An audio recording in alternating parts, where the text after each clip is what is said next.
സർക്കാരിനെതിരെ സംസ്ഥാന വ്യാപകമായി പ്രചാരണം നടത്താൻ Kerala ASHA health workers association അവകാശ പോരാട്ടം നടത്തിയ ആശമാരോട് പ്രതികാരം ചെയ്യുന്ന സർക്കാരിനെതിരെ വിധി എഴുതണമെന്ന ആവശ്യം ഉന്നയിച്ചായിരിക്കും പ്രചാരണം. സമരങ്ങളിലൂടെ നേടിയെടുത്ത തങ്ങളുടെ അവകാശങ്ങൾ ഇതുവരെ നടപ്പാക്കിയിട്ടില്ല എന്നും ആശാ വർക്കർമാർ ആരോപിച്ചു.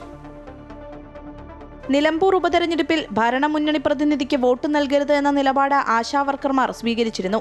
ആ നിലപാട് തന്നെ നിയമസഭാ തെരഞ്ഞെടുപ്പിലും തുടരാനാണ് ആശമാരുടെ തീരുമാനം. LDF സർക്കാർ പ്രകടന പത്രികയിൽ വാഗ്ദാനം ചെയ്ത മിനിമം വേതനം നൽകുക, വിരമിക്കൽ ആനുകൂല്യം നൽകുക, പെൻഷൻ അനുവദിക്കുക തുടങ്ങിയ ആവശ്യങ്ങൾ ഉന്നയിച്ചുകൊണ്ട് നടത്തിയ സമരത്തെ തൊഴിലാളി വിരുദ്ധവും സ്ത്രീവിരുദ്ധവുമായി സർക്കാർ നേരിട്ടുവെന്നും അവസാനം മറ്റ് മാർഗങ്ങളില്ലാതെയാണ് 2000 രൂപയുടെ ഓണറേറിയം വർധനവ് വരുത്തിയത് എന്നും ആശമാർ പറഞ്ഞു.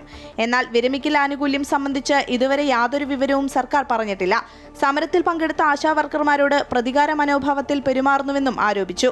തൊഴിലാളി വിരുദ്ധമായി പ്രവർത്തിക്കുന്ന സർക്കാരിനെതിരെ സംസ്ഥാന വ്യാപകമായി പ്രചാരണം നടത്താനും LDF സർക്കാരിനെതിരെ ഈ തെരഞ്ഞെടുപ്പിൽ വിധിയെഴുതണമെന്ന് ജനങ്ങളോട് അഭ്യർത്ഥിക്കുമെന്നും ആശമാർ അറിയിച്ചു. ആ തെരഞ്ഞെടുപ്പിൽ ആശാ വർക്കർമാരുടെ നിലപാട് എന്താണ് എന്ന് പൊതുസമൂഹത്തിൽ അറിയിച്ചു.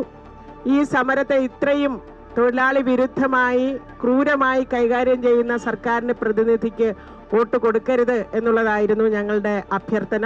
ഇത്തരത്തിൽ ഒരു സ്ത്രീ തൊഴിലാളി സമരത്തെ കൈകാര്യം ചെയ്തത് വളരെ തെറ്റായിട്ടുള്ള ഒരു സന്ദേശമാണ് ഈ സമൂഹത്തിന് നൽകുന്നത്. അതുകൊണ്ട് അവർ തെരഞ്ഞെടുക്കപ്പെടാൻ അവർക്ക് യോഗ്യതയില്ല എന്നുള്ളത് കൊണ്ട് നിലമ്പൂർ തെരഞ്ഞെടുപ്പിലെടുത്ത അതേ നിലപാട് തന്നെയാണ് ഞങ്ങൾ എടുത്തത്.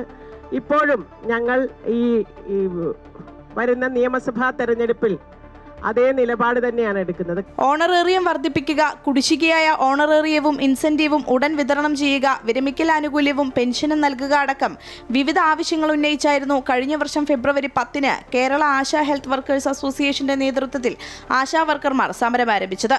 അമൃത ന്യൂസ്, തിരുവനന്തപുരം.